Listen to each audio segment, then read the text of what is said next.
Shalom, nous allons étudier le DAF Mem Vav dans Masechet Sanhedrin et nous reprenons une dizaine de lignes à la fin du DAF Mem He Amud Bet à la Mishnah que nous avons lu hier mais que nous reprenons. Kol Niskalim Mitlim, dirait Rabbi Eliezer, selon Rabbi Eliezer, toutes les personnes qui étaient mises à mort par Skila, donc lapidation qu'on a expliqué dans la Mishnah précédente, devaient être suspendues après cela, comme la Torah le dit, avec des limites et des conditions à cela, mais pour montrer l'exemple.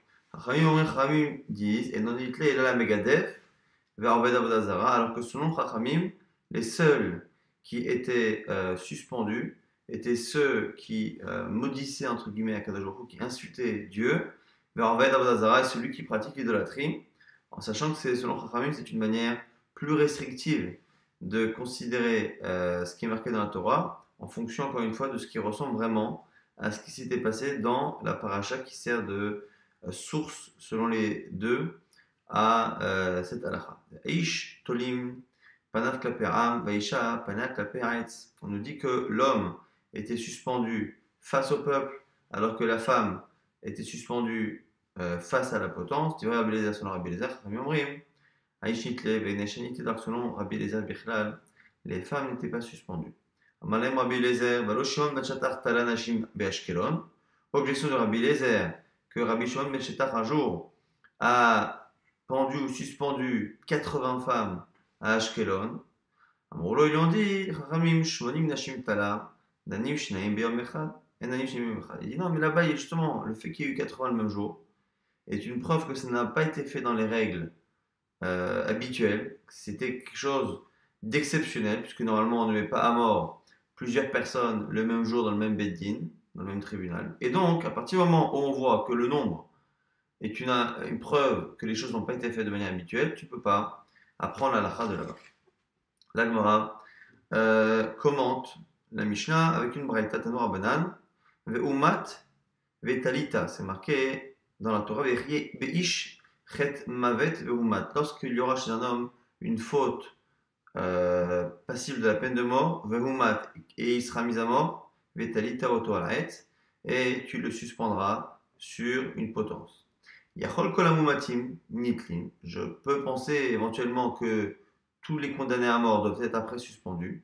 Tamulomar, ki kilelat Elohim, talou, c'est marqué un peu plus tard, que l'otalin nivlato laet, tu ne laisseras pas sa dépouille longtemps sur la potence. Pourquoi? Ki kilelat Elohim talou. Car ici, c'est plus ou moins une profanation d'Akadosh Baruch Hu qui est ici suspendue. Alors là-bas, on a plusieurs explications. Il y a un certain flou par rapport à ce passage. Est-ce que la raison pour laquelle on écrit Kikilat et le Kimtalo, est-ce que c'est lié à l'interdit uniquement de suspendre le corps, comme on verra plus tard avec le Midrash de Rabbi Meir, comme c'est rapporté là-bas dans Rashi. C'est le fait de suspendre qui a un kalon pour Akadosh Baruch Hu, ou est-ce que c'est justement une manière de limiter le cas, c'est-à-dire c'est une description de ce qu'il a fait. Pourquoi on doit le laisser suspendre? Qu'il est là, Telokim, parce qu'il a maudit le nom d'Akadosh Baruch Hu. Mamekalelze, Shebeskila, Af, Kol, Shebeskila. De la même manière que cet homme-là a été condamné à Skila, à une lapidation, pareil pour tous ceux qui seront lapidés devront être suspendus. Il dit vrai Rabbi Eliezer, c'est Rabbi Eliezer, Mamekalel. Alors que selon Chachamim, on ne prend que le point commun de Kafar Baikar de sa faute. Quelle est la faute qu'il a faite?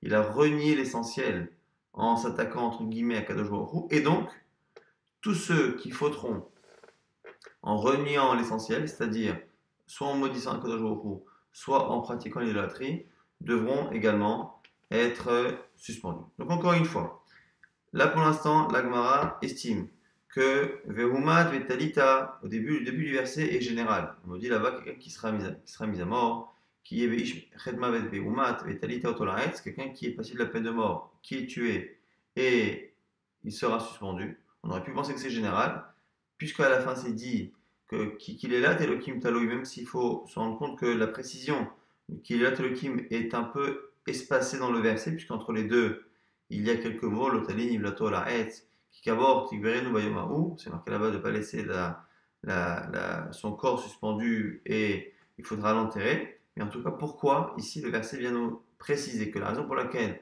on le suspend, même si au niveau du pshat, c'est censé justifier pourquoi on ne le laisse pas suspendu toute la nuit. Là, ici, c'est une autre compréhension. Pourquoi on le suspend Birlal? Parce qu'il y a eu un problème ici de Kilelat Elohim. C'est quoi Kilelat Elohim? Selon Rabbi Eliezer, c'est tout celui qui, comme lui, a est chayav de ce qu'il a, de la lapidation, alors que selon Chachamim, c'est celui qui, comme lui, aura attaqué entre guillemets Akadosh Baruch Hu, et donc ceux qui pratiquent l'idolâtrie ou ceux qui maudissent, insultent à Akadosh Baruch Hu. Et la Gemara va expliquer justement cette marloquette Vema et Camille Flagué. Quelle est la raison ici de leur opposition? Rabbanan Darché Klaleu Praté. Rabbanan sont Dorshim, ce qu'on appelle Klaleu Prat. Rabbi Eliezer Daresh. Alors que Rabbi Eliezer, lui, commente la Torah sous forme de ribouillé ou mirouté, de ribouille ou mirout. Donc, klal ou prat, c'est quelque chose de général, quelque chose de précis.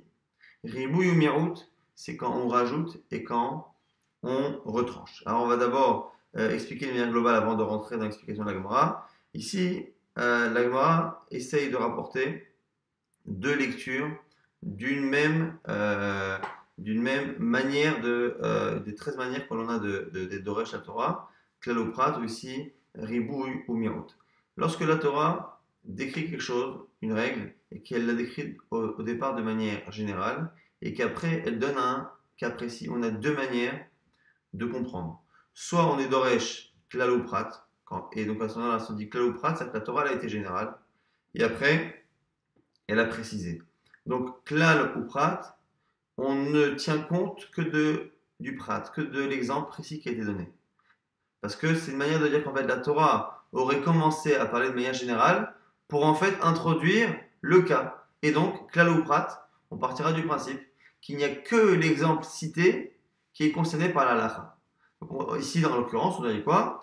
Riyeveish red mavet ve'umat, lorsqu'un homme est passible de la peine de mort, ne crois pas que ça parle de n'importe quelle peine de mort, puisqu'à la fin c'est marqué Kilat Elohim Taloui, c'est que ce cas-là. Kilat Elohim Taloui, c'est exactement ce cas-là, et donc ce serait une manière d'apprendre. Maintenant, Rabbanan aurait une autre manière, ce qu'on appelle ici Ribouille ou Mirout. Ribouille ou Mirout, c'est un peu différent, c'est qu'on estime que lorsque la Torah est générale et la Torah après est précise, c'est qu'en fait, au départ, la Torah veut vraiment nous apprendre que c'est tous les cas. Après, la Torah va nous dire que c'est que les cas cités, et donc finalement, on va faire quelque chose qui est entre les deux, c'est-à-dire qu'on va faire un cas général du cas particulier, c'est-à-dire tous les cas qui ressemblent au cas particulier. Donc la nafkamina qui est entre les deux, c'est que selon klal ou prat, vraiment le début c'est une intro, le klal, la partie générale, n'est qu'une intro, mais qu'il n'y a que le cas qui est cité, qui est retenu, alors que dans ribouille ou mirout, c'est finalement un mix entre ce qui est général et ce qui est précis, c'est-à-dire une règle que tout ce qui est comme le cas donné, l'exemple donné, sera retenu. En sachant ici que la Gemara va préciser qu'on n'est pas dans un klal ou prat ou un ribouille ou mirout classique, puisque normalement le klal ou prat ou le ribouille ou mirout, normalement il n'y a pas d'interruption entre la partie générale et la partie précise, alors que ici, on a le début du verset qui dit Vehumad vetalita otoraretz, et la suite qui est censée être le prat ou le merat en fonction de la manière que l'on a de déduire, ne sera pas immédiatement écrit, puisque c'est marqué là-bas, l'otaline, iblato la es, kikavot, tikbereno, vayamahu, et ce n'est qu'après cette phrase-là que l'on précise, kikilelat, elokim, tal. Donc là, comment on explique? Rabbanan darche kalo praté, Chachamim explique la Torah sous le principe de klal ou prat. Verumat, vetalita. Tu mettras à mort et tu le suspendras. Klal, c'est général. Kikilelat, elokim, le fait de parler après de la profanation qu'il y a eu d'Akadosh Baruch Hu, entre guillemets, prat, c'est le cas précis. Alors du coup, Yavu Mekarvela Adade, si réellement les deux expressions étaient juxtaposées dans le texte, Amrinan en Birklal, et la Shami Prat, on aurait dit de manière précise, comme d'habitude, on ne prend de la règle générale que le cas précis, puisque c'est klal ou prat, c'est-à-dire qu'on estime que la partie générale n'est qu'une intro. À ce moment-là, maintenant du coup, Ane in midacharina lo, j'aurais dit que ce cas. Mais du coup, maintenant qu'il y a un léger écart entre les deux, toute la partie que j'ai citée à plusieurs reprises, ça veut dire que du coup, on ne tiendra pas compte que de l'exemple, mais on va l'étendre très légèrement à un autre cas. Les Rabouya Avdakochavim, celui qui pratique l'idolâtrie, des damés, les Bechol Milé, qui ressemblent beaucoup. Donc du coup, puisque les Chachamim sont d'Oresh Klalouprat, normalement on devrait prendre que l'exemple qui est cité, celui qui maudit Akadosh Baruch Hu, mais comme la partie précisée est un peu espacée par rapport à la partie générale, on fera une petite exception à ce principe-là et on rajoutera encore un autre cas. Ça c'est Rabbanan. Rabbi Eliezer, d'Archer Ribouillé ou Miaouté. Alors que Rabbi Eliezer, il est d'Oresh et Ribouille ou Miaout. Vehumat, Vetalita, Kikilat, Elohim, Miaout. Donc on a dit que Vehumat, Vetalita, c'est donc ça ribouille, ça rajoute tous les cas. Kikilat, Elohim, Miaout, ça vient exclure tous les autres cas par celui qui est cité. Et vous, Mekabela, Dadé, et là aussi, si les deux expressions étaient juxtaposées, on aurait appliqué le principe de manière stricte, là, vous, Merbinan, et là, Vodat Kochavim, des damele, vechol mile, j'aurais dit quoi? J'aurais dit que je prends le cas cité et je fais une règle de ce cas, parce qu'on a dit que Reboui Mirout, c'est de faire entre les deux, c'est de faire une règle, de prendre tous ceux qui ressemblent exactement à celui qui est cité. Et donc j'aurais cité quoi? Celui-ci, le Megadef, qui est Elohim, et en plus, j'aurais dit Avodazara. Ashta de Mecheke. Maintenant qu'il y a en plus un écart entre les deux, je vais plus loin. Les rabouillés, Anne et les rabouillés, chez Arkol Niskalim, du coup, ça nous sert à rajouter tous les cas des Niskalim de ceux qui sont mis à mort. On reprend la Mishnah à Ishtolin, on va dire que l'homme, on le suspend, alors que selon Rabbi Merchoket, c'est ce qu'on suspend la femme ou pas. Maïta Madarabanan, quelle est la raison de Chachamim? Amarkra Vetalita Oto, Oto Velo Ota. C'est marqué là-bas, tu le suspendras lui. Là, Agmara nous dit que selon Chachamim, c'est lui et pas elle. Ah, Rabbi Eliezer. Oto Velo Ksuto. Rabbi Eliezer fait la même dracha. Auto sur le fait de le suspendre que l'on a fait sur auto de la skila, c'est-à-dire de la lapidation. Là-bas, c'était marqué on le lapidera lui, c'est-à-dire lui tout seul, son corps sans ses vêtements. Là aussi, l'homme sera suspendu sans ses vêtements, c'est-à-dire qu'on ne recouvrera pas le corps après l'avoir lapidé. Vera banan chachamim nachinamim, et là, makra vechiye ish beish. Chet mavet ish velo isha. Alors Chachamim essaie de chercher ailleurs. La Gemara cherche plutôt au nom de Chachamim ailleurs d'où on peut exclure la femme du verset au début qui dit Vechiye beish chet mavet. Lorsqu'il y aura chez un homme une faute passible de la peine de mort. Un homme et pas une femme. Alors la Gemara dit Rabbi Eliezer Ha vechiye beish maïdarizwe. Alors Rabbi Eliezer, que va-t-il faire de cette expression Vechiye beish. La Gemara dit Amarish Lakish. Ou les marouté ben sorevumore. C'est pour exclure Ben Sora Rumoré. Parce qu'on va voir dans la paracha de Kitetsé cette semaine. Ben Sora Rumoré, c'est cet enfant qui, juste avant d'être majeur, a un comportement qui est violent, qui est un vol, qui consomme énormément de viande, de vin et qui a un comportement qui est complètement vraiment hallucinant. Cet homme-là, comme il n'est pas un homme, il n'est pas encore Ish, c'est un enfant, à ce moment-là, la mise à mort qui est écrite dans la Torah ne sera pas suivie de justement cette mitzvah que l'on a de suspendre le corps. Et c'est pour ça, donc du coup on aura une marloquette. Est-ce que Beish est l'homme et pas la femme? Selon Rabbi Eliezer, Ish c'est l'homme et pas l'enfant. La Gemara dit le seul problème, c'est que ce même Rabbi Eliezer en question, pour qui on cherche la dracha, dit exactement l'opposé. Ve'atania une braïta qui dit quoi? Ben Soror Moré, Niskal, Venitlei, dit Rabbi Eliezer. Selon Rabbi Eliezer, Ben Soror Moré, non seulement on le lapide, mais en plus on le suspend. Et donc, comment expliquer encore une fois selon lui pourquoi on dit Ish? Puisque selon lui, Ish, ça ne vient pas exclure la femme. Et Ish, ça ne peut pas exclure non plus l'enfant Ben Soror Moré. Qu'est-ce que ça vient exclure? La Gemara propose l'inverse. Et la Gemara, les rabot Ben Soror Moré. Ça vient rajouter le cas de Ben Soror Moré. Et là, c'est doublement contradictoire. Pourquoi? Parce que non seulement on vient de dire à l'instant que normalement Ish, ça vient exclure l'enfant. Un homme et pas un enfant. Mais en plus, si on dit on a failli penser que ça vient exclure, c'est-à-dire qu'à la base, ça aurait dû être inclus.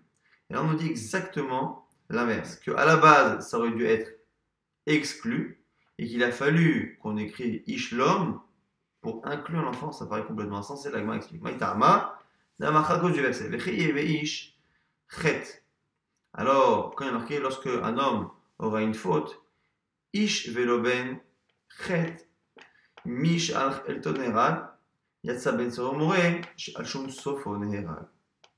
Ave miaout achar miaout, ve'en miaout achar miaout, et la rabot. Justement, la Gemara nous dit, c'est justement parce que le texte a l'air de répéter deux fois que l'enfant n'est pas concerné, qu'il est justement concerné de ce principe-là qu'on a vu il y a quelque temps et qu'on reprend. Miaout achar miaout, c'est un ribouille lorsque la Torah exclut un cas. Elle a de l'exclure une seconde fois, c'est finalement pour nous dire que c'est un ribou, c'est que ça vient rajouter le cas que l'on croit finalement enlever la seconde fois, est un cas justement qui rajoute. Puisque au début c'est marqué lorsque un homme aura une faute, alors j'aurais dit a priori qu'un homme, c'est un homme, un adulte et pas un enfant. Mais comme c'est marqué celui qui a une faute, ça veut dire que ça vient inclure que ceux qui ont une faute, parce que c'est un peu aussi en trop de dire dans la Torah qu'un homme qui aura une faute et sera mis à mort. Évidemment qu'on n'est pas un mort, quelqu'un qui n'a pas de faute. Et donc du coup c'est venu exclure quoi? Exclure celui qui serait mis à mort non pas à cause d'une faute. Ben Sarah n'est pas mis à mort à cause de sa faute, puisqu'il est encore mineur, donc il ne peut pas être responsable de sa faute. Mais la Torah estime que dans le cas précis, qui encore une fois est tellement précis qu'il n'est jamais arrivé, et selon certains, il était prévu qu'il n'arrive jamais, dans ce cas-là de Ben Sarah on le tue non pas à cause de ce qu'il a fait, mais à cause de la certitude que la Torah a que cet enfant est définitivement perdu, puisqu'il a commencé sa vie déjà de manière tellement particulière qu'il ne pourra pas s'en sortir, et donc on le tue à cause de Hachum Sofo, à cause de la fin, de la suite de sa vie. Et donc, ce serait un cas qui serait exclu, puisque c'est marqué lorsqu'un homme a une faute et est tué à cause de sa faute. Donc on exclut une première fois, une deuxième fois, c'est-à-dire finalement, on l'inclut, c'est ce fameux Miaout Achamiot qui est finalement un ribouille. Maintenant on commente la discussion Rabbi Eliezer Chachamim sur les femmes. Rabbi Eliezer dit, mais évidemment qu'on suspend les femmes. La preuve, c'est que Rabbi Shimon ben Shatar a suspendu 80 femmes le même jour. Et Chachamim lui avait dit, mais non, mais là-bas c'est spécial, puisque le fait même de mettre à mort le même jour plusieurs personnes est une preuve que c'était une situation exceptionnelle. On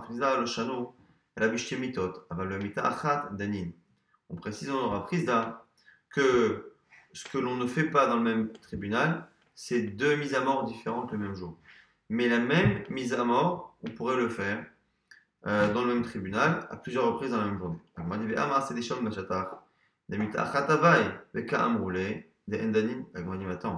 Dans l'histoire de Rabbi Shimon ben Shatar, les 80 femmes ont été mises à mort de la même mort puisqu'elles ont fait la même chose.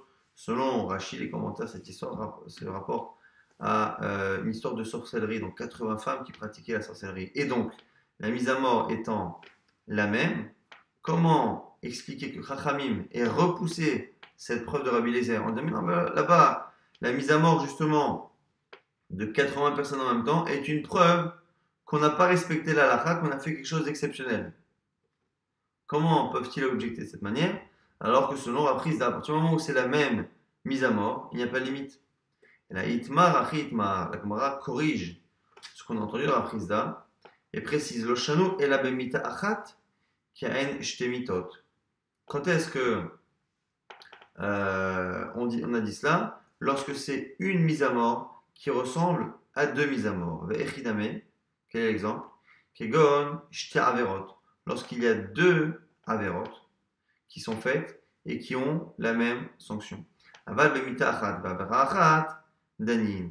Mais si c'est la même faute et la même Avera, à ce moment-là, on peut faire. Donc là, à ce moment-là, la Gemara corrige et donne une nouvelle version de Rav Chizda. Rav Chizda nous dit que quand est-ce qu'on interdit à un Beddin de mettre à mort plusieurs personnes, c'est lorsque on a affaire à deux Averot qui arrivent à la même mise à mort. Et du coup, on considère ici que lorsque ces femmes-là ont été condamnées, même si c'était la même mise à mort, à partir du moment où chacune a pratiqué de manière un peu différente, finalement, cette histoire de sorcellerie, on peut considérer que c'est des avérotes différentes, avec la même mise à mort, aval le mita achat, si c'est une même mort et une même avéra, ici ça pose un problème. Alors, object motive, ravada barava, endanim shnaim be'om echad, afilou beno ef veno efet. Alors, au passage, pose une question et dit, mais attends, pourtant c'est marqué dans une braïta, qu'on ne juge pas le même jour, même un homme et une femme qui ont pratiqué ensemble un adultère. Une femme mariée qui a une relation avec un homme, les deux ont fait la même avera a priori. Et on nous dit ici dans cette braïta qu'on n'a pas le droit de les juger les deux le même jour. Et pourtant ici, c'est bien avera achat et mitachat, c'est bien a priori la même avera, la même faute, et la même mise à mort, la Gemara non. Nous donne deux exceptions où pour cette même faute-là d'adultère, il y aura des sanctions différentes, et c'est pour cela qu'on n'a pas le droit de le faire. Tirgimar Aprisa traduit Mevat Kohen ou Borala, dans le cas où la femme est la fille d'un Kohen qui commet un adultère a une mise à mort qui est particulière, qui est différente. Et donc, elle et l'homme avec qui elle a pratiqué l'adultère ne seront pas tués de la même manière. Ou un autre exemple, encore Bat Kohen, la fille d'un Kohen, Vezomeme, Zomemeha. Et finalement, un cas où cette fille qui a été fille de Kohen, deux témoins sont venus dire qu'elle avait pratiqué un adultère, et donc la mettre à mort de la manière particulière qui est Strefa. Et ces témoins-là qui l'ont accusé ont été rendus zomem, donc ont été finalement rendus faux témoins, et donc elle a été sauvée. Et finalement, il y a encore d'autres témoins qui ont rendu zomem, ceux qui ont rendu zomem les premiers. Donc du coup, elle est mise à mort à nouveau, mais elle sera mise à mort par sa mort particulière de Bat Kohen, alors que eux, les témoins, donc c'est la troisième paire de témoins qui a rendu zomem, la deuxième paire de témoins qui a rendu zomem, celle qui a accusé, et donc au final, cette dernière paire de témoins est celle qui définitivement va accuser cette femme-là et la mettre à mort, eux n'auront pas la même mise à mort. Et donc c'est deux exemples où finalement on a la même situation, mais qu'on n'a pas la même mise à mort. On rapporte maintenant une braïta, Tania, avec les Abénia Yaakov Omer, Shamati Shebedin Makim Veronchin Shelom Torah. Il dit, on nous dit ici que j'ai appris que les Bedin peuvent punir, peuvent frapper, mettre à mort, même sans que ce soit explicité dans la Torah. Et là, avoir à dire la Torah, et là, qu'est-ce la Torah? Mais ce que les Chachamim font, de mettre à mort là où la Torah n'a pas ordonné, c'est pas pour transgresser évidemment la Torah, c'est pas pour rajouter sur la Torah, mais c'est pour la protéger. Et donc, protéger la halachot qui sont parfois transgressées. Mais à l'époque des Grecs, il y a l'histoire d'un homme qui a chevauché un cheval pendant Shabbat. Et où les Bedin, ou Skalouhu, et le fait de monter sur un cheval Shabbat n'est interdit que des Rabbanan. Les Chachamim l'ont ramené au tribunal et l'ont lapidé. L'homme l'écart, non pas parce que c'est la sanction de la Torah, et la Shashat Sricha l'écart, mais c'est parce que l'époque nécessitait cette chose-là. Et qu'à l'époque, le premier qui montait sur un cheval Shabbat était en train d'ouvrir une faille et mettait en danger tout le Shabbat à l'époque des Grecs. Et donc, du coup, il fallait faire une sanction qui était dissuasive. Shuma se badam echad shetiach et ishto tachat hateena. Et vous l'avez dit, pareil, une autre histoire d'un homme qui a été coupable, on va dire, de pratiques exhibitionnistes. Il s'est exhibé avec sa femme sous un arbre, sous un figuier, et ils l'ont emmené au Bedin, et ils l'ont lui aussi l'a frappé. L'homme lui dit sur l'écart, non pas parce que c'était la sanction, et là, chez Hachat, mais parce qu'encore une fois, c'était nécessaire. Nouvelle Mishnah, comment on devait suspendre ceux qui avaient été lapidés. On a vu la marque loquette. Si c'était que ceux qui avaient maudit Hachem ou fait Avodazara, ou tous ceux qui sont Beskila, en tout cas, chacun met Agora Baaretz. Premier avis qui dit quoi? On prenait une poutre en bois et on la plantait dans le sol à la verticale. Et au bout de cette poutre verticale, il y avait une autre poutre qui était perpendiculaire.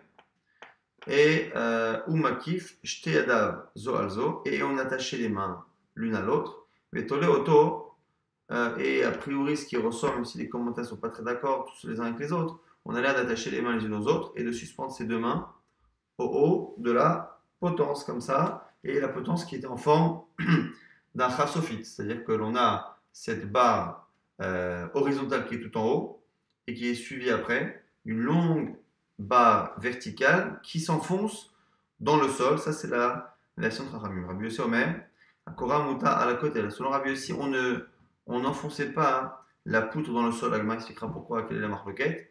La poutre était simplement posée. Alors, comment était-elle posée? Muta à la côté. Elle reposait sur un mur. Donc, on avait un mur et posé sur ce mur comme ça en diagonale avec d'un côté la poutre qui reposait sur le mur et l'autre qui reposait par terre comme ça en diagonale. On a cette poutre, Vetoleoto, qui est derrière Shatavachim Osim, et on suspendait dessus le corps comme les bouchers suspendent les animaux, les viandes. On va tirer motomiyad, et on dit dans la Mishnah qu'après l'avoir suspendu, on l'enlevait de la potence immédiatement. Ve'imlan, et s'il restait toute la nuit, on verra là, velotarase, on transgresse l'interdit négatif. Shnema, lotalin, imlotoraet, kikabor tikbere, nous c'est marqué là-bas, tu ne laisseras pas sa dépouille sur la potence, kikabor tikbere, car tu devras bien l'enterrer. Kikelela telokim talo, car on avait dit encore une fois, hein, c'était comme si c'était une malédiction d'Hachem qui était suspendue. Kloma, explication ici de la Mishnah. Explication ici de la Mishnah. Pourquoi c'est qu'il est Elohim ici? Parce que les gens, quand ils vont passer, ils vont le voir suspendu. Ils vont dire pourquoi il est suspendu? Parce qu'il a maudit Hachem. Le simple fait que les gens se rappellent de ce qu'il a fait, c'est qu'il est Elohim. Rabbi Meir va être Doresh, cette expression-là qu'il est Elohim. Lorsqu'un homme souffre, même ici les Rechaim qui ont fauté. Shrinam alashon omeret. Que dit la présence divine? Que ressent entre guillemets Akadosh Baruch Hu? Kaleni Hiroshi, Kaleni Mizroi. J'ai mal à ma tête, j'ai mal à mes membres. Si Akadosh Baruch Hu, entre guillemets, souffre à cause de ce que les Rechaim souffrent et que leur sang est versé, a fortiori pour les tzadikim. Et la kolam malim et meto. Et la Mishnah étend l'interdit en disant non seulement ceux qui sont mis à mort, mais tout celui qui laisse un défunt sans l'enterrer tout de suite, on va velotarser, transgresse un interdit négatif. Il faut alors maintenant le Gemara nous dit, le Mishnah nous dit que si par contre on laisse le corps sans l'enterrer, mais pour son kavod à lui, par exemple pour lui amener un cercueil, pour lui amener des draps, ainsi de suite, la ville avant de pour lui amener justement le cercueil ou tachichin, les draps, et non, envers Allah, il n'y a pas de transgression. Ici, la transgression de l'otalin imlato, elle est parce que c'est un manque de kavod pour le défunt, et donc si c'est pour son kavod, on peut. Velo ayou, kovrimoto bikvorot avota, celui qui était mis à mort, on ne l'enterrait pas dans le caveau familial avec sa famille. Et là, acheté batek varot, ayou metukanim le bedin. Il y avait deux cimetières particuliers pour le bedin. Un pour ceux qui sont mis à mort par la lame et ceux qui sont tués par strangulation par le Beddin, et l'autre pour les deux autres types de mise à mort, qui sont Skila et Srefa, la lapidation et le feu. Une fois qu'on enterrait ceux qui ont été mis à mort dans l'un des deux cimetières, on attendait que le corps se décompose. Une fois que la chair s'est décomposée dans la terre, on reprend les ossements et à ce moment on peut les mettre à son endroit, c'est-à-dire l'enterrer avec sa famille. Et les proches du mis à mort allaient voir les juges et leur disaient shalom, bonjour, klomar pour leur dire, qu'on n'a rien contre vous parce qu'on sait que vous avez jugé selon la vérité. Et ils n'avaient pas le droit de s'endeuiller. Aval odenim, mais ils ont le droit d'avoir ici un din de onen, qui normalement le din de onen c'est la tristesse que l'on a entre la mort et l'enterrement, mais ici ça parle de tristesse. Ils ont le droit d'être tristes, mais ils n'ont pas le droit en public de montrer des signes de deuil, parce que les signes de deuil sont essentiellement faits pour faire kavod au défunt. C'est le fait de me retenir, d'écouter la musique, de faire telle et telle chose, qui montre le kavod que j'ai pour le défunt, et ici il n'y a pas de kavod à avoir. Tanora Banana Ibrata qui dit Ilonema Ched Vitalita, et Tiomer Tolinoto, Achakar, Memitinoto. Si c'était marqué dans la Torah, celui qui a fait une faute, tu le suspendras. J'aurais pu penser qu'on le suspend à la potence avant de le mettre à mort, vivant.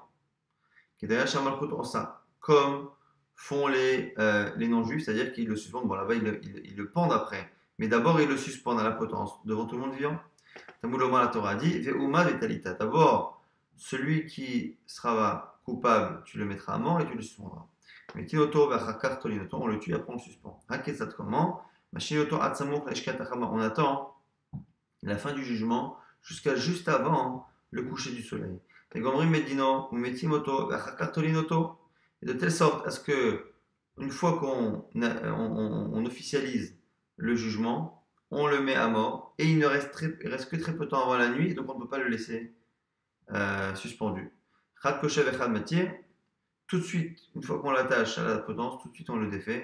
Kedele kayem, il doit faire pour accomplir la mitzvah et ne pas transgresser l'otanin nivlato. Tanora banan, la Braïta nous dit Aet shomeani ben talouj ben la fameuse potence. J'aurais pu penser, est-ce qu'elle est enfoncée au sol ou est-ce qu'elle doit être détachée? Alors, Agman nous dit Kikabor, mi she'eno mechousa, et la gvura. Lorsque là-bas on parle de la personne, on nous dit que cet homme-là ne devra pas rester là-bas toute la nuit, il devra être enterré. Et au passage, on apprend que non seulement l'homme doit être enterré, mais tout ce qui a servi à sa mise à mort, on avait vu hier la pierre pour une lapidation, les draps si c'est la strangulation, et ici la potence doit être également enterrée, le bois doit être enterré. Et donc du coup, le fait de dire que cette potence-là, on l'enterrera, pour l'enterrer, on a l'impression qu'on n'a pas besoin de la déraciner ou de la couper. Donc ça veut dire que le bois est déjà disponible. On m'a dit Michel Omerous, la voix, il n'a l'air de manquer pour enterrer le bois que le fait d'enterrer, mais ça a l'air déjà d'être hors du sol. Donc ça exclut l'arbre. On ne peut pas suspendre quelqu'un à un arbre parce que l'arbre doit d'abord être coupé. Rabbi aussi, mais Rabbi aussi va plus loin, il dit Michel Omerous et la voix, il s'est éché Tisha. Il dit c'est tellement clair dans la Torah qu'il faut absolument n'avoir qu'à enterrer ce bois que selon moi, non seulement ça ne peut pas être un arbre qui est enraciné et qu'il faudrait couper, mais même ce qu'on dit Chachamim, c'est-à-dire que l'on prend une poutre et qu'on l'enfonce dans le sol, selon moi ça pose problème parce que là aussi, puisqu'elle est enfoncée dans le sol, il faudra d'abord l'en sortir pour pouvoir après l'enterrer. Ah, et Chachamim, Rabbanan, Tlisha, Lav Klumi, eux pensent que le fait de la retirer du sol, à partir du moment où elle n'est pas enracinée comme un arbre, c'est pas une action finalement assez déterminante pour pouvoir dire qu'elle ne doit pas faire écran entre guillemets entre la mise à mort et l'enterrement. La Mishnah avait dit que pourquoi c'est pas bien de laisser la personne sur la potence, que les gens passent et disent voilà, cet homme-là a maudit Hachem.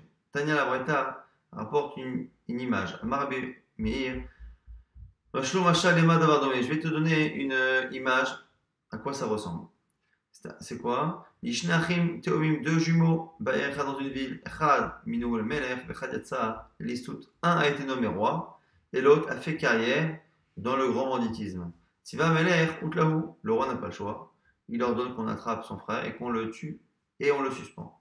Kolara Omer, tout celui qui voit l'homme suspendu dit Amelech Taloui, on a pendu le roi, on a pendu le roi. Mais Tiva Melech, et donc du coup le roi est contraint d'enlever le corps de son frère à cause de cela. Et c'est un peu ça, quand on voit la potence et l'homme qui est suspendu, la ressemblance, le fait que l'homme soit fait à l'image de Dieu, c'est comme si finalement les gens trouvaient que c'est une profanation d'Hachem de voir celui qui ressemble à Dieu être suspendu, même si ce sont encore des notions à développer. Rabbi Meir avait donné un autre midrash dans la Mishnah que Kadosh souffre lorsque les tzadikim, les Rechaim souffrent, à fortiori les tzadikim. Et il a dit là-bas, Kaleni, Meroshi, j'ai mal à la tête, ou ma tête est lourde.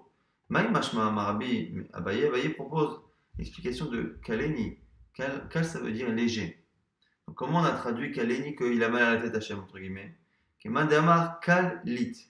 Alors Abaye dit non, Kaleni, c'est comme si c'était une contraction de Kal Lit. Je n'ai pas de légèreté. Il n'y a pas de légèreté. Je n'ai pas de légèreté dans ma tête. Je n'ai pas de légèreté dans mes bras. Ça veut dire mes bras sont lourds et ma tête est lourde. Rava lui dit Rava, Imken, Kaved Alay Roshi, Kaved Alay Zro Impaede. Rava lui dit mais dis-moi, si vous voulez dire Hachem entre guillemets que sa tête était lourde et ses bras sont lourds lorsque une partie du peuple est mise à mort, pourquoi il ne dirait pas j'ai la tête lourde et pourquoi il dira je n'ai pas la tête légère? Alors Alama Rava propose autre chose, Kemandama, Kil li Alma. Elle m'a dit c'est comme l'expression celui qui dit le monde est pour moi léger. C'est une expression que les gens disent pour dire qu'au contraire, la vie est dure. Ils disent cela. Et ici, Rava propose de dire que lorsque Rabbi Meir a dit ça au sujet d'Hachem, c'est comme s'il disait que quand Hachem se plaint, encore une fois avec nombre pair de guillemets quand on dit cela, quand Hachem entre guillemets se plaint, c'est comme si finalement il ne voulait pas dire exactement la chose et donc il disait l'inverse. Ma tête est légère, et mes bras sont légers, ce qui veut dire exactement l'opposé, comme très souvent par kavod par rapport à Dieu. Habiba les bouffées. La Gemara dit, mais je ne comprends pas.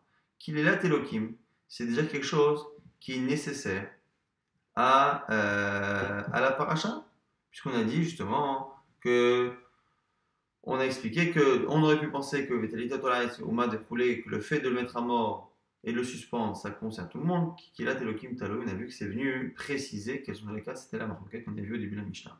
Pourquoi faire des drachot en plus, alors qu'a priori, cette expression-là est nécessaire à la lacha qui est expliquée par la Torah. Imken ni makra mekalel. Maï kilelat. La Gemara propose de dire que c'est parce que l'expression kilelat est particulière qu'on aurait dû dire mekalel. La Gemara dit alors, mais makulel achia ou deata, même l'expression kilelat peut très bien rester dans le contexte et non pas sortir pour m'apprendre autre chose. La Gemara dit imken ni makra kilat. C'est kilat avec un lamel qui aurait dû être utilisé. Maï kilelat. Pourquoi on a dit kilelat en redoublant justement le lamel? C'est pour nous apprendre quelque chose qu'il y a en plus, ce que dit Rabbi Meir, c'est-à-dire que la shrina, entre guillemets, souffre. C'est comme si Akadosh Baruch Hu disait que ses membres et sa tête étaient lourds lorsque les Rechaim étaient punis.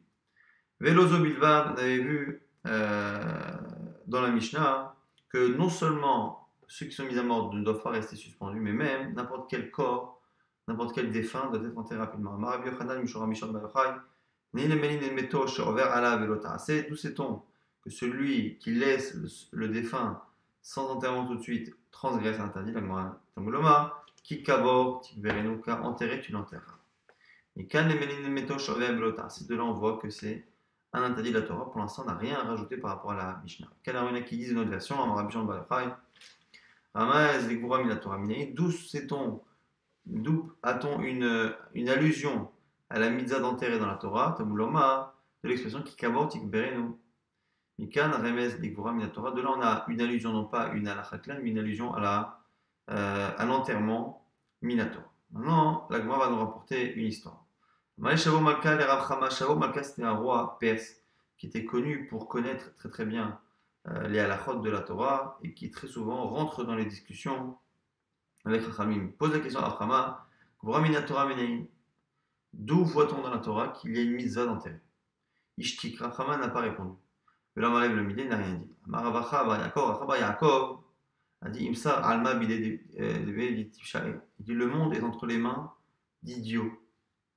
C'est une manière de critiquer Rav Chama qui selon lui n'était pas assez compétent pour diriger et pour pouvoir être le correspondant et le représentant des Juifs auprès de Shavo Malka.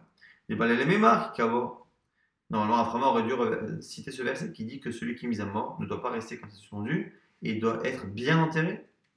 Alors, dès la Avad et Aaron, la Gemara nous dit que Raphaël peut-être qu'il n'a pas rapporté ce verset parce qu'il pensait que là-bas, Kavor, ça voulait dire qu'il faut ne pas le laisser découvert, l'otalin nivlato, mais le mettre dans une boîte, donc le mettre dans un cercueil.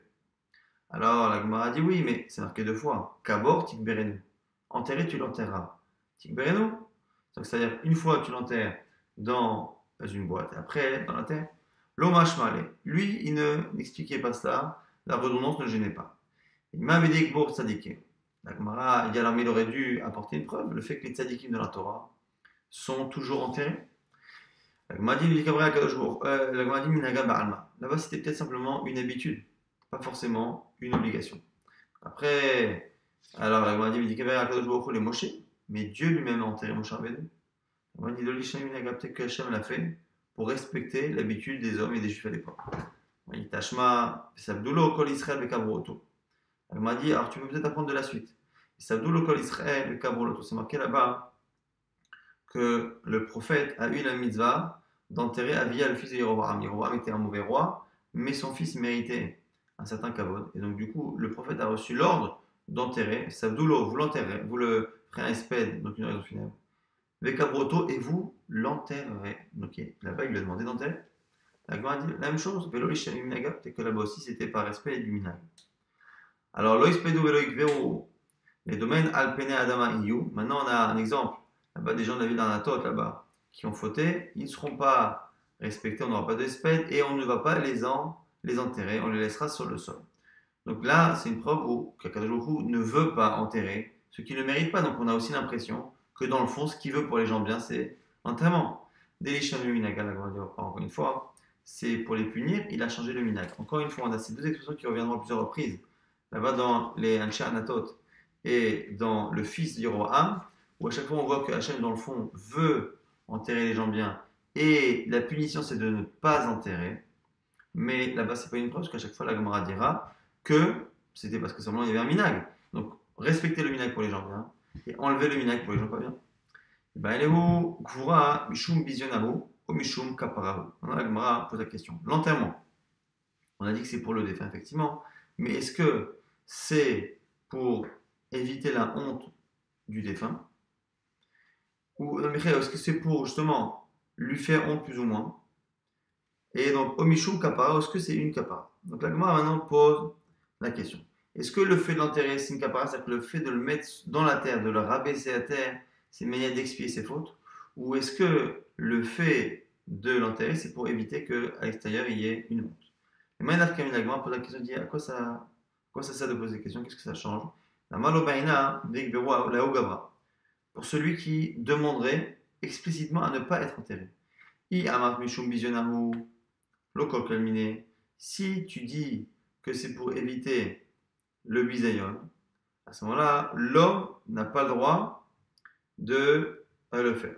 Donc du coup, Ve'yamar Mishum Kaparu, Hayamale, le Baina Kapara. Alors que si c'est pour Kapara, lui peut très bien dire qu'il n'a pas besoin de Kapara. La Gemara dit mal, alors, techniquement c'est quoi? Tashma, il est bon, c'est-à-dire Ve'yamar Mishum Kapara, la Gemara va rapporter chaque fois les mêmes preuves. Puisqu'on a enterré des tzadikim, il n'y a pas besoin de kapara pour les tzadikim. Donc du coup, c'est que c'est pas pour kapara. La Gemara dit non. Bien sûr qu'ils ont besoin de kapara. Directif, c'est marqué là-bas dans Kohelet. Il n'existe pas un homme qui fait que le bien qui n'a jamais fauté. La Gemara dit, on peut l'apprendre peut-être de la mitzvah qu'on a donnée d'enterrer le fils de Rovam. Yamar qui écrit et kapara. Anachnami l'igberu qui écrit et kapara. Car si c'était pour expier la faute, pourquoi n'expier la faute que du seul qui était bien dans la famille? Au contraire, sa famille, la banque précise, il sera le seul de la famille à être enterré comme il faut. Mais les autres, au contraire, c'est des fauteuils, ils ont encore plus besoin de kapara. On m'a dit, Haït Sadikou, Tevele kapara, Anach lo leve kapara. La Gemara dit non, on peut très bien dire que c'est kapara, mais que Kadoujou ne voulait pas que les Rechaim de sa famille soient expiés leur faute. Tash malo ispedou velo ikvero, la Gemara dit, on peut peut-être apprendre de passage là-bas dans Yirmiya où on interdit d'enterrer certains, la Gemara dit la même chose. Là-bas, c'est parce que Hachem ne voulait pas qu'il y ait kapara. Donc on n'a pas de réponse. Est-ce que c'est Mishum Bizen ou Mishum Kapara? Nouvelle sheila, nouvelle question. Il va aller où? Espida et le esped, maintenant le fait de faire un esped, un discours sur avant d'enterrer. Ikara dechayavu, ikara deshachvehavu. Est-ce que c'est par respect pour la famille et les vivants qui sont devant? Parce que c'est par respect pour le défunt. La manière kamina gma dit c'est quoi encore la kamina dama l'autre ispedo la gavra. Celui qui dit je ne veux pas qu'on me fasse de l'espède. Inami. Ou autre question, la pouke meyorshin. Est-ce qu'on peut faire payer le espède à la famille? Parce que justement, si on estime que c'est par respect pour la famille a le droit de choisir de ne pas être respecté et refuser. Si c'est par rapport au défunt, ils ont l'obligation de le respecter. Tashma, on essaie de répondre. Abraham c'est marqué qu'Abraham est venu, donc il a dû repartir de là où il était pour l'Akedah jusqu'à Hebron pour enterrer Sarah et lui faire le espède et pleurer. d'Abraham, Sarah, mais le temps qu'Abraham vienne, du coup Sarah n'a pas été enterrée immédiatement. Et si on dit que c'est par kavod pour les proches, est-ce qu'on peut imaginer que par kavod pour Abraham, on ait fait honte à Sarah à ne pas l'enterrer? La Gemara dit ici, Sarah Goufani-Chala. Sarah elle-même aurait voulu que l'on attende Abraham, qui rit Mekaba Abraham. Car même si on dit que le espède c'est pas pour le défunt, mais que c'est pour les proches, Sarah Emenu voulait tellement le bien de son mari que, du coup, elle aurait aimé qu'on attende avant de faire son espède. Tashma, Sabdoul, Israël, le Kabroto, encore une fois, on prend les mêmes preuves. Là-bas, la mitzvah d'enterrer le fils de Yeroboam de lui faire un espède, et si c'était pour les proches, le problème c'est que sa famille c'était tous étordus. Anar Bnei Karaninou, est-ce qu'on leur fait kavod? On m'a dit, Chalol les tzadikaya, les mikara, behu inche. Les tzadikim veulent que l'on fasse kavod même au Rechaim. Et donc, ce serait bien, même si on explique que c'est pour les proches, on peut estimer que les proches méritent, même quand ils sont Rechaim, parce que la personne qui est enterrée est un tzadik. Tashma, il s'appelle de la Gemara rapporte une autre preuve, c'est toujours la même. C'est là-bas le passage qui dit de ne pas enterrer dans le Chanatot. Là, il m'a dit là pareil, lo nichal et tzadikaya, de miakre bersha'e, là-bas, donc c'est l'inverse. C'est des gens bien qui ont des gens, des rechaim qui seront enterrés là-bas. On dit pourquoi on ne fait pas justement de espède? Parce qu'on ne veut pas faire kavod au tzadikim aux proches, qui sont des tzadikim, par rapport, grâce justement à ces rechaim. Tashma, beshalom tamut, misrafot avotecha, melachim arishonim, mashayim lefanecha, kei yisrefulach, vehoy adon ispedulach. Là-bas, on a le prophète Yermia qui parle au roi Tzidkiyahu et lui dit Beshalom tamut, misrafot avotecha, melachim arishonim, mashayim lefanecha, kei yisrefulach. Et tu seras plus ou moins enterré là où tes pères, les rois, ont été enterrés. Vehoy adon ispedulach. C'est Hoy qui fera ton espède. Veyamart, Mishum Mikara de Chayivu. Maïnaf Kalemine. On a dit si c'est pour les vivants que l'on fait le espède, à quoi ça sert de rassurer et de faire plaisir à Tzidkiyahu en lui disant qu'il y aura bien espède? À lui, que ça peut lui faire? On m'a dit Yachika Amale, comme ça on lui dit. Et Akro, Bir Israël, qui écrit du Mekre, Behavatar. C'est pour lui faire plaisir en lui disant sache que lui qui aimait tellement l'armée Israël, sache que ton peuple sera respecté de ceux qui viendront se recueillir pour ton enterrement, de la même manière que tous les peuples sont venus faire kavod à tes ancêtres, et donc enfin, plutôt aux proches de tes rois, les ancêtres, et donc du coup, c'était une manière de le rassurer. En tout cas, la Gemara n'a pas tranché à la fin, ni sur la question d'est-ce que la Gvura, c'était par Bizan ou par Kapara, est-ce que le Esped, c'était pour le défunt ou pour les proches. La Gemara n'a pas tranché, puisqu'aucune des preuves finalement n'a été retenue totalement.